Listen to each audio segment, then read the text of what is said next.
Boa noite. Tendo terminado a parte das funções essenciais da Justiça da Constituição Federal, nós vamos partir direto para a Lei 8625, tá? Que é a Lei Orgânica Nacional do Ministério Público. Ou seja, ela dispõe sobre normas gerais para a organização do Ministério Público dos Estados e dá outras providências, né? O que é interessante dizer aqui, rapidamente falando de organização do Estado, né, considerando que você sabe pouco, nada ou muito pouco sobre direito constitucional, né, nós temos 3 esferas, né, na nossa federação, na República Federativa do Brasil, que são elas, a União, né, os estados e os municípios. Tem também a figura do território, mas atualmente nós não temos mais territórios, não vale muito a pena falar. Cada um desses entes, certo? Ou melhor, cada uma dessas figuras que eu falei representa um ente da federação, certo? Municípios são um tipo de ente de uma esfera, estados de outra esfera, e a União, a esfera que está, vamos dizer assim, o guarda-chuva sob o qual estão as demais entidades e os demais entes, né, da federação. Então, o Estado do Rio de Janeiro é um ente da federação. Então, toda vez que você perceber nessa lei, e eu vou falar apenas das disposições gerais nesse vídeo, você fica atento que ela está se referindo, quando ente federativo, ela está se referindo ao Estado, no caso do Rio de Janeiro, que eu estou falando de MPRJ, mas ela poderia valer para qualquer outro estado da federação, Piauí, Amapá, Rio Grande do Sul, Paraná, São Paulo, não importa, certo? Então, foi uma lei sancionada pelo o Congresso Nacional decretou, né, chama-se o Decreto Legislativo, e ela foi sancionada pelo presidente. Isso é um assunto que a gente vai ver em poder legislativo, né? No processo legislativo existe um título, um capítulo da Constituição que trata disso, né, de como as leis são criadas e como elas são postas em prática, né, passam a viger, passam a valer para o mundo jurídico, né, dentro da nossa federação ou dentro do ente específico, porque existem também leis municipais que só valem dentro daquele município, existem leis nacionais que valem para o país inteiro, leis estaduais que valem apenas no âmbito daquele estado, tá? Isso vale para toda a área do direito, seja tributário, administrativo, enfim. E essa lei dá disposições gerais a respeito dos ministérios públicos dos estados, né? É uma espécie de lei orgânica geral para os MPs estaduais, certo?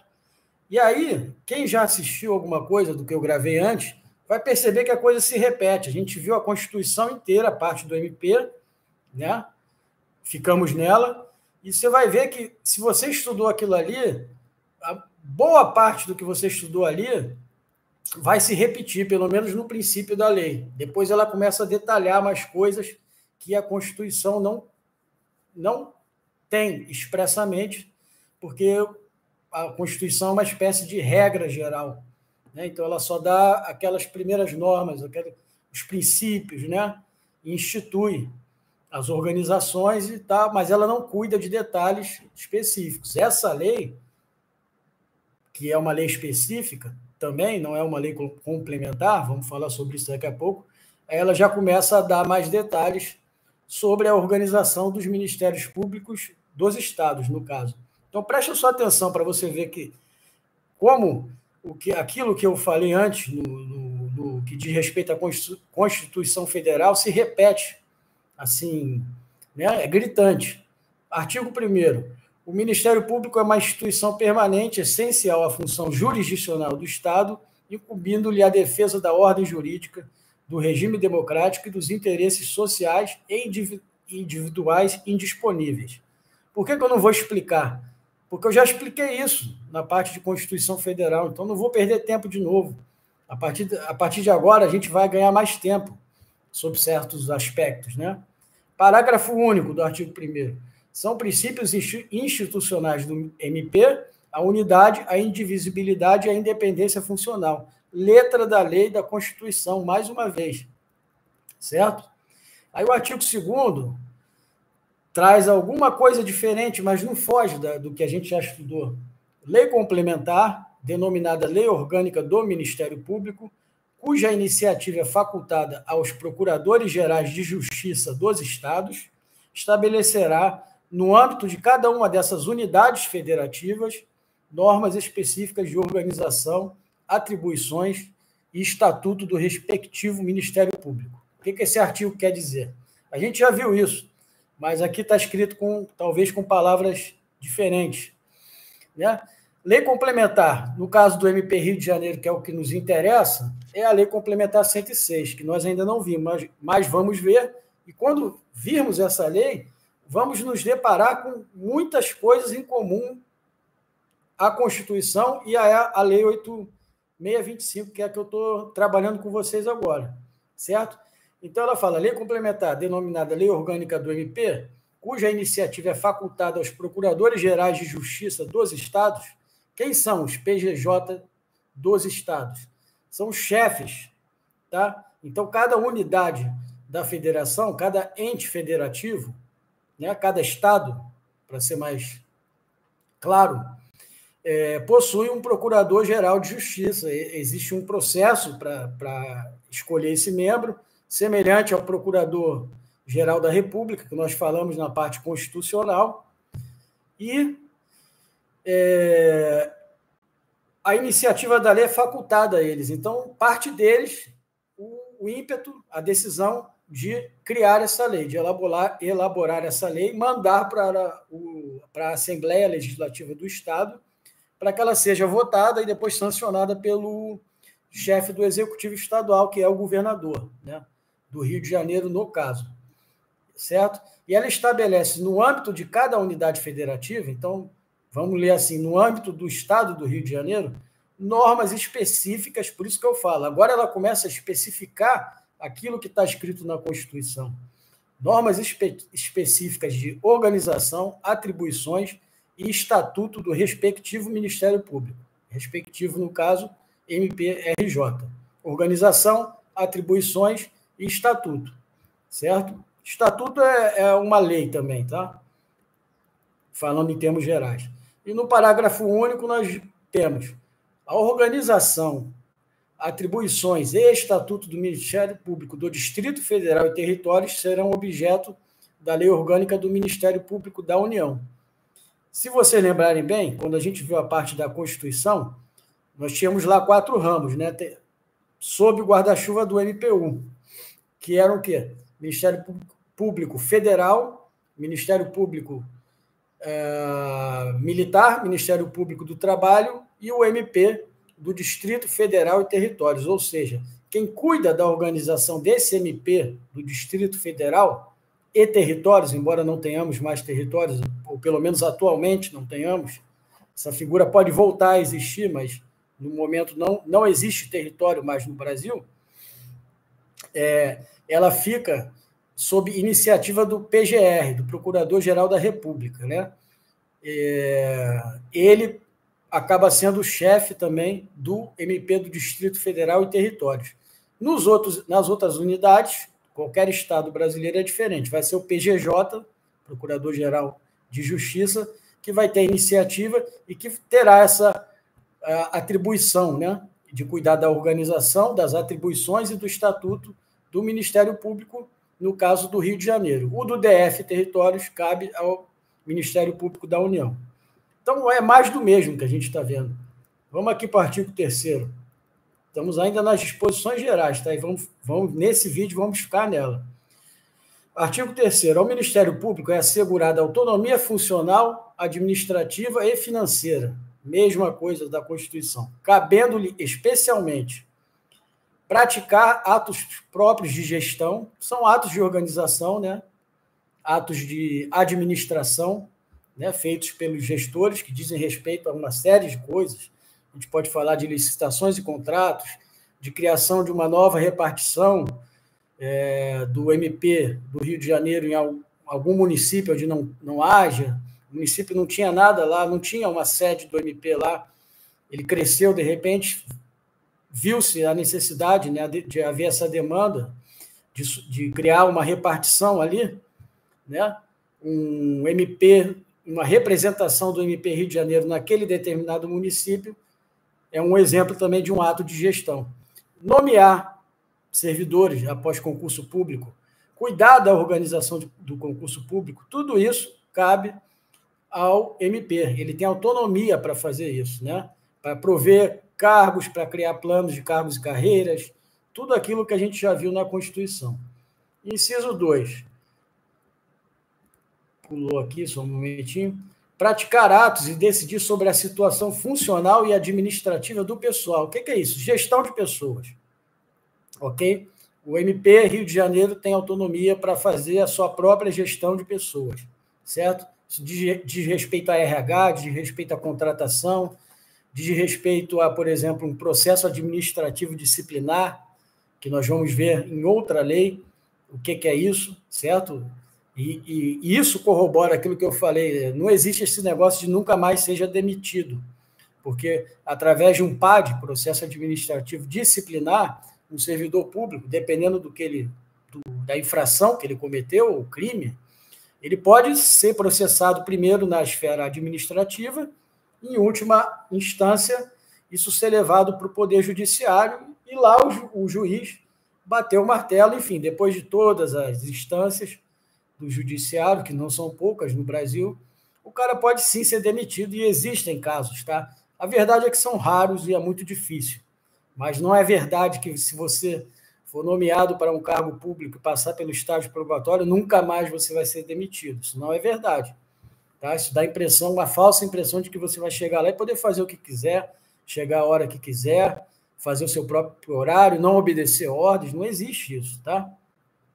Então, praticar atos e decidir sobre a situação funcional e administrativa do pessoal, ativo e inativo, porque tem os caras que se aposentam também, os servidores, membros, etc., de carreira, e eles continuam vinculados, né? Porque existe um regime de previdência, né? Que os maiores órgãos do Brasil possuem, o MPRJ tem o seu, não vamos aqui falar sobre ele, mas o camarada continua vinculado, ele é um aposentado, mas ele continua recebendo.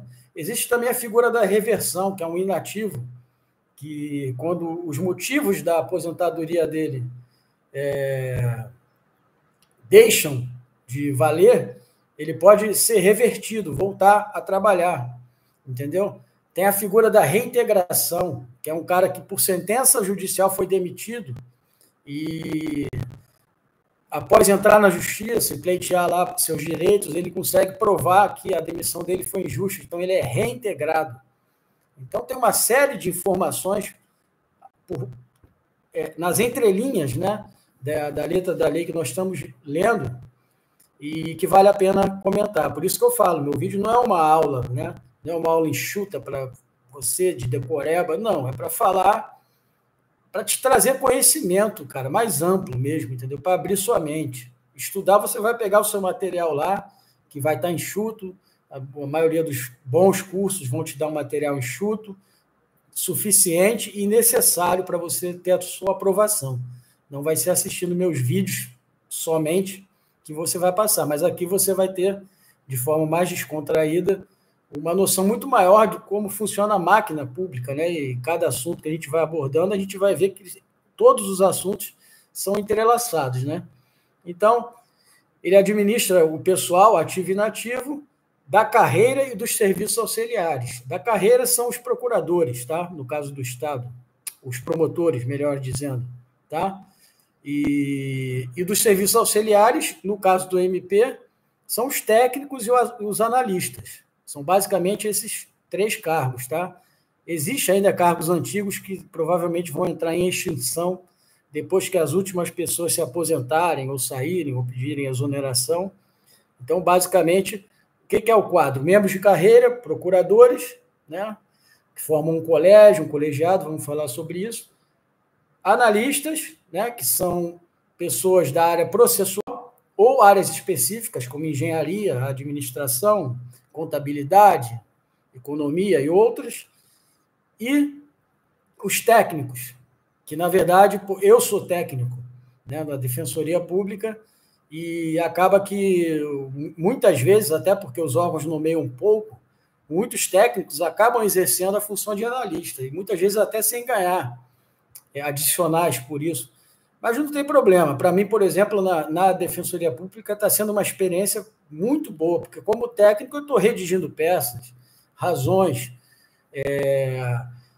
defesa prévia, enfim, e outras petições. Ou seja, eu estou fazendo um trabalho que, em tese, seria para ser feito por um advogado, né? É claro que eu sou monitorado por pessoas especialistas na área, mas eu estou aprendendo muito. E todo mundo que está na Defensoria Pública, por exemplo, isso deve se repetir no MPU também, não duvido nada, acaba fazendo isso, porque tem pouco pessoal, tem muito estagiário, os estagiários são muito bons, aprendem muito, vale muito a pena estagiar nesses órgãos, mas os técnicos também acabam, até por curiosidade, querer aprender mais, a fazer essa função. Aqui eu não estou falando de trabalho escravo, enfim, não estou reclamando de estar fazendo uma função que não é exatamente a minha. Pelo contrário, eu não quero ficar só na parte burocrática, né? E esses serviços auxiliares são organizados em quadros próprios.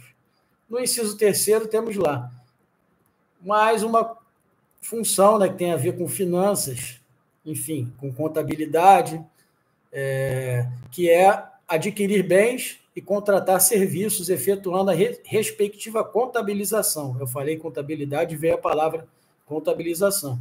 Ou seja, o Ministério Público do Rio de Janeiro, ou qualquer outro, precisa adquirir bens, viaturas, entendeu? Para serviços auxiliares, ar-condicionado, sistemas, né, de refrigeração, o que mais? Material material de escritório, papel, caneta, entendeu? Computadores, tem a parte toda de TI, tem os serviços auxiliares de TI, quer dizer, tudo isso, tem os serviços de TI prestados, né? Tem membros efetivos de TI, tem serviços, às vezes, que são prestados por empresas maiores, via licitação, por exemplo, né?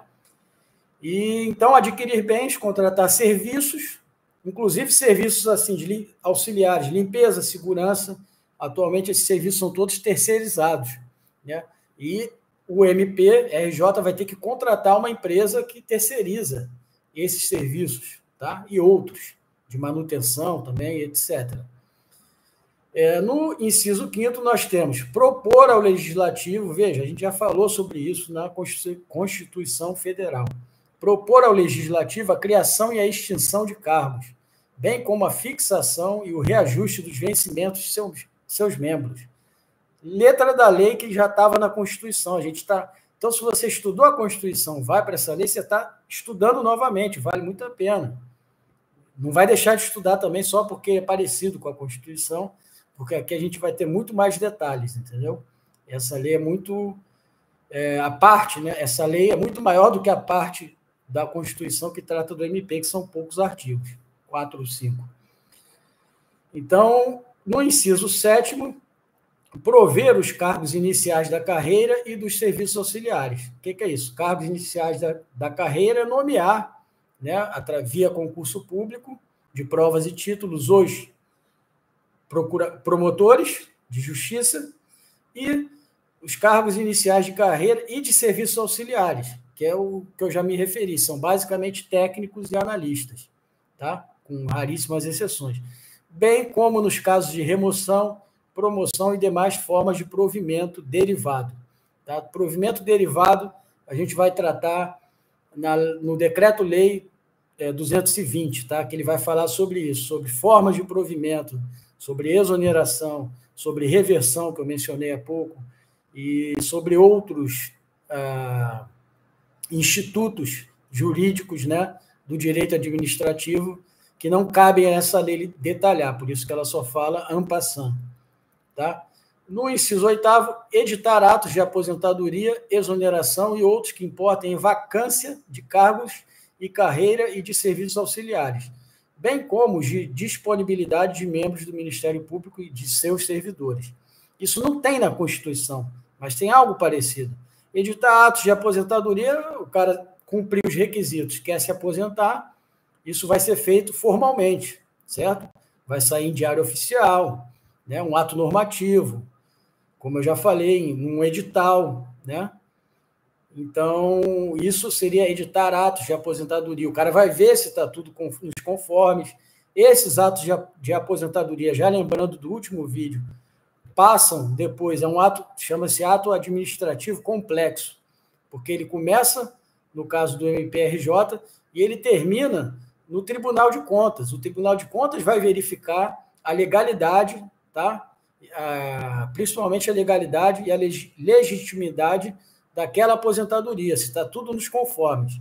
Então, essa aposentadoria, esse ato de aposentadoria só se conclui depois que ele passar pelo crivo do TCU. Aí o TCU vai dar o seu aval. Por isso é um ato complexo, porque é um ato só que envolve duas organizações independentes, autônomas entre si, independentes uma da outra, que é o MPRJ, no nosso caso, e o Tribunal de Contas do Estado do Rio de Janeiro.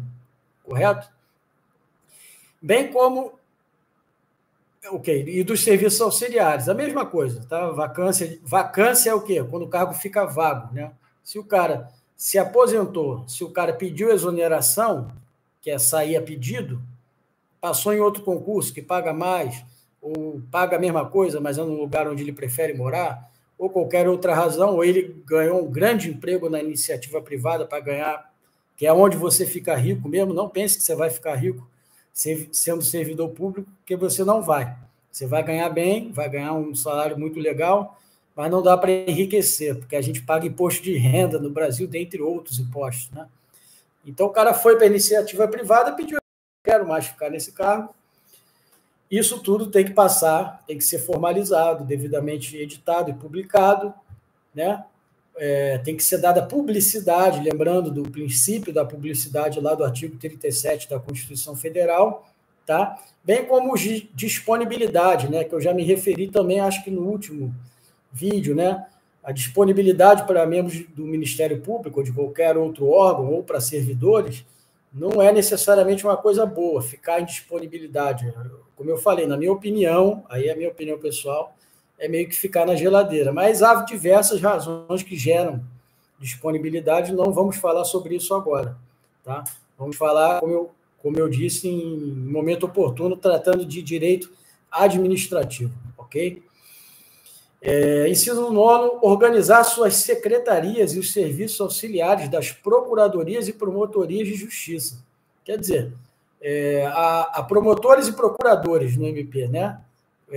O cara entra como promotor substituto, um membro de carreira, tá? Que não são serviços auxiliares.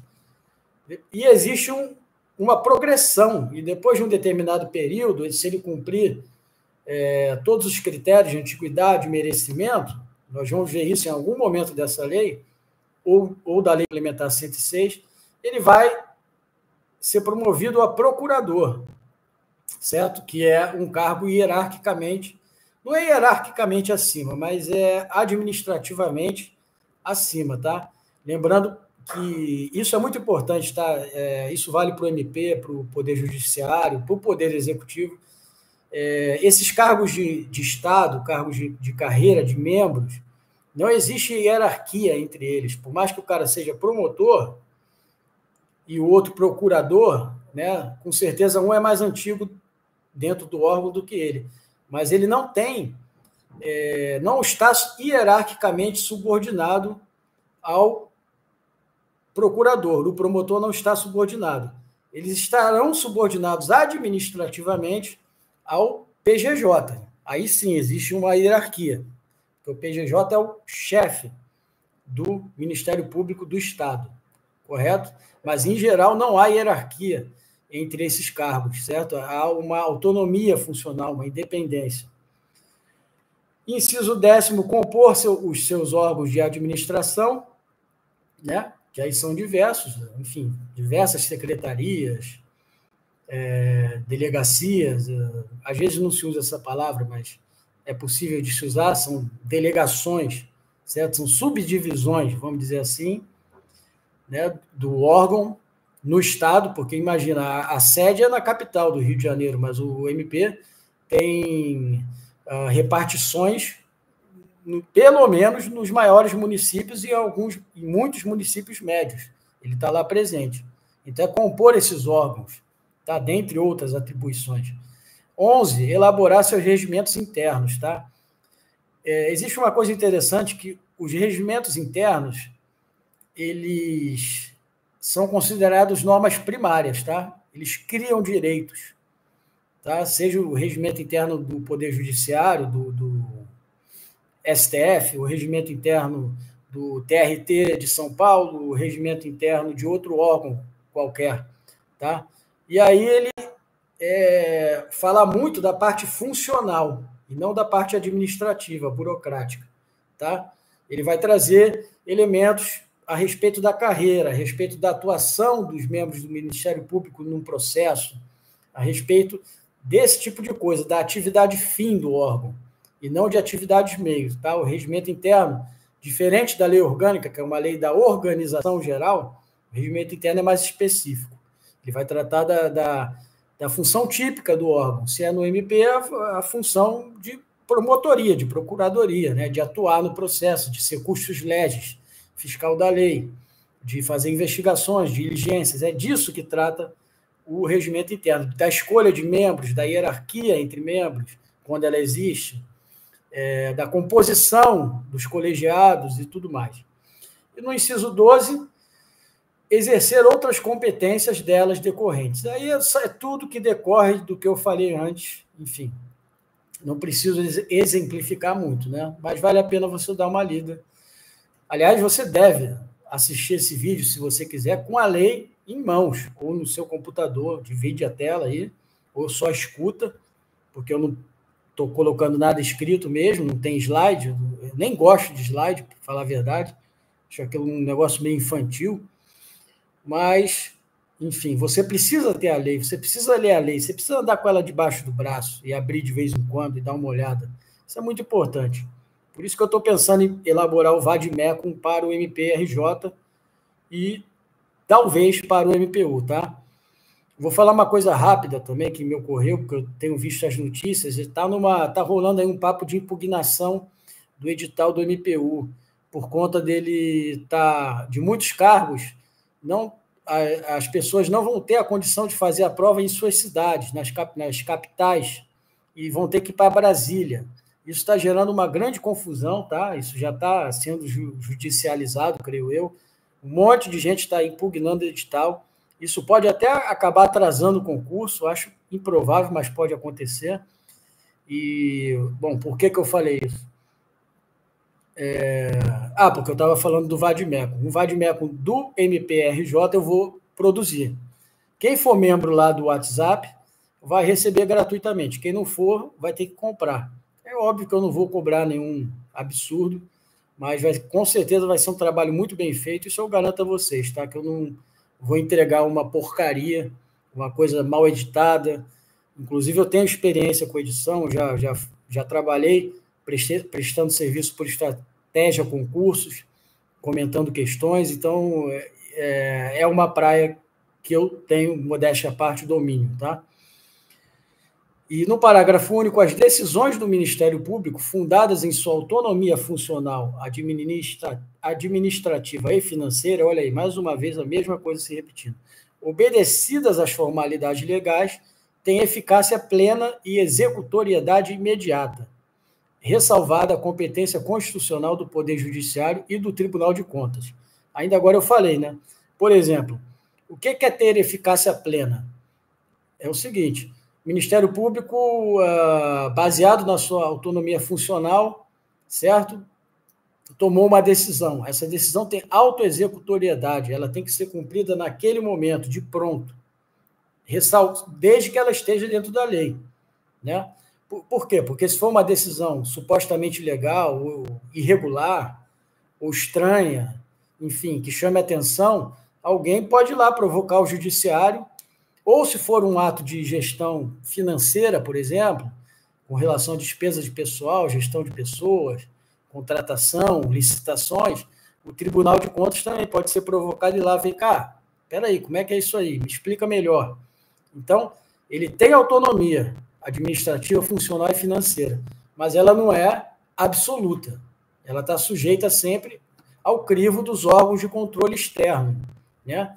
O Poder Judiciário ele faz um controle apenas sobre o Ministério Público de legalidade, tá? Ele não faz controle de mérito, ele não entra no mérito das decisões que são tomadas no âmbito do MP. Mas se alguma decisão tomada pelo MP for juridicamente ilegal, supostamente inconstitucional, aí ele entra, é um controle de legalidade. E o Tribunal de Contas exerce, apoiando o Poder Legislativo, o controle externo, não só do MP, como do Poder Judiciário, como do Poder Executivo, e de tudo que diz respeito à administração pública. Só que o Tribunal de Contas vai fazer não uma análise judicial, ele vai fazer uma análise técnica em relação a finanças, ao orçamento, econômica, atuarial, tudo coisas que eu já mencionei em outras transmissões. Estamos quase acabando aqui. Para o artigo 4, né? O Ministério Público elaborará sua proposta orçamentária dentro dos limites estabelecidos na Lei de Diretrizes Orçamentárias, encaminhando-a diretamente ao governador do Estado, que a submeterá ao Poder Legislativo. Eu não vou repetir, porque eu expliquei isso exaustivamente em outro vídeo, tá? É só você voltar e procurar lá pelo artigo. Eu coloquei número de artigo, então você vai saber. Provavelmente foram nas primeiras transmissões sobre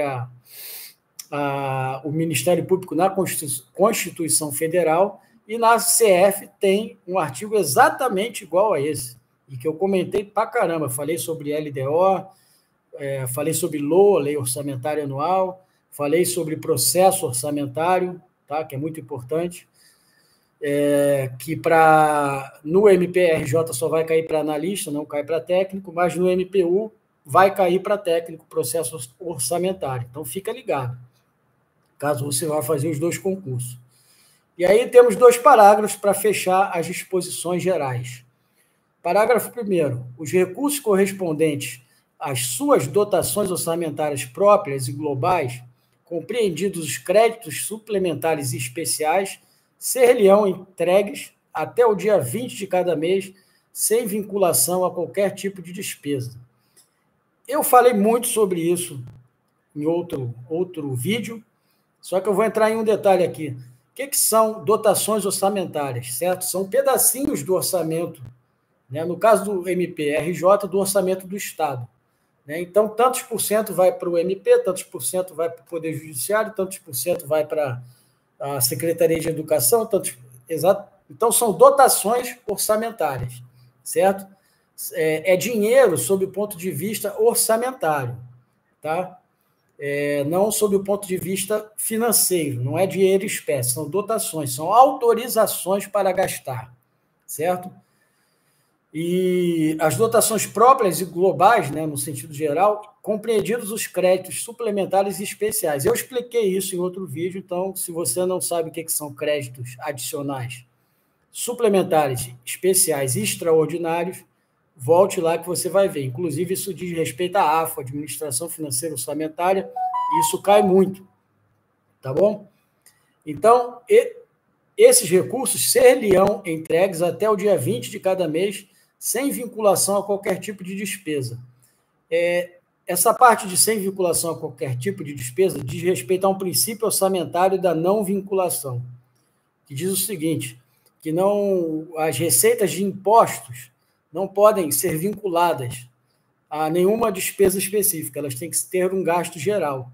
Então, esse princípio ele não é exatamente isso, mas ele tem relação direta com o princípio da não vinculação da despesa, tá? Mas isso é só um detalhe a mais que eu estou dando, que você não precisa se preocupar. E, por fim, para concluir, no parágrafo 2º, a fiscalização contábil, financeira, orçamentária, operacional e patrimonial, né? Muita gente usa o mnemônico COFOPO, contábil, orçamentária, financeira, operacional e patrimonial, ou COFOPA, para pegar a primeira sílaba de cada palavra dessas, certo? Essa fiscalização do Ministério Público, quanto à legalidade, quanto à legitimidade e quanto à economicidade, aplicação de dotações e recursos próprios e renúncia de receitas, que é você abrir mão de determinada receita. Na verdade, isso acontece muito quando você perdoa uma dívida. Então, alguém deve ao MP, um fornecedor, alguma coisa assim, por algum motivo gerou um processo judicial e os custos do processo, por exemplo, esse é só um exemplo, tá? São mais caros do que ele entrar no judiciário para ir atrás de recuperar isso que ele deixou de receber. Então, ele renuncia a essa receita, certo? É uma espécie de perdão. Não é bem isso, tá? Em direito tributário, mas eu estou usando só palavras para clarear, né? Para exemplificar melhor. Então, essa fiscalização toda, que está no parágrafo 2º, né, do artigo 4º, será exercida pelo Poder Legislativo mediante controle externo, tá? Com auxílio do Tribunal de Contas, não está escrito aqui, mas é assim, e pelo sistema de controle interno estabelecido na lei orgânica. O sistema de controle interno é porque grandes órgãos têm uma controladoria interna, ou uma secretaria que faça, às vezes, tá? Que faça essa função.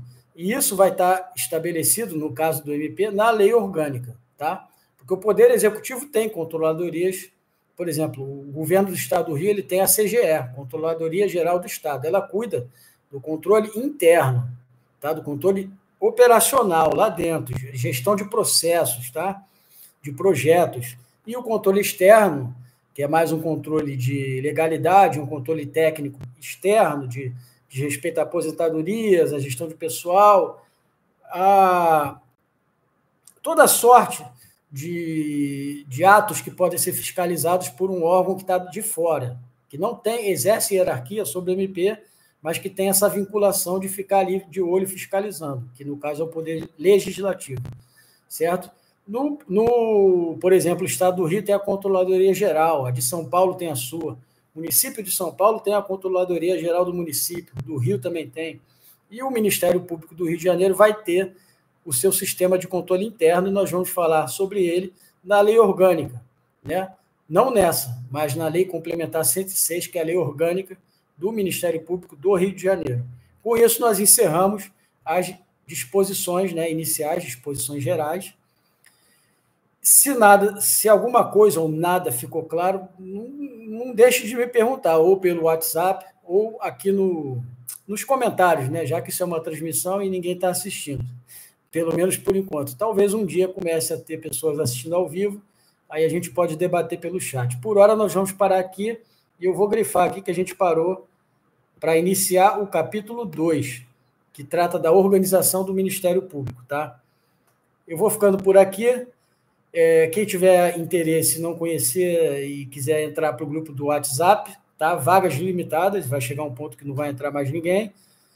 Manda um e-mail para mpriodejaneiro, tudo junto, @gmail.com. Fala comigo, tá, Guilherme?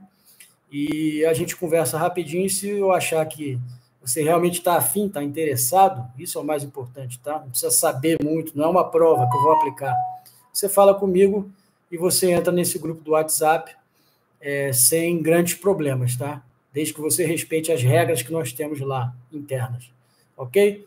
Eu vou ficando por aqui. Vou encerrar essa transmissão. Ficou bem grande, como todas as outras, mas paciência. É melhor isso do que fazer a coisa meia boca. Tá? Um abraço, boa noite.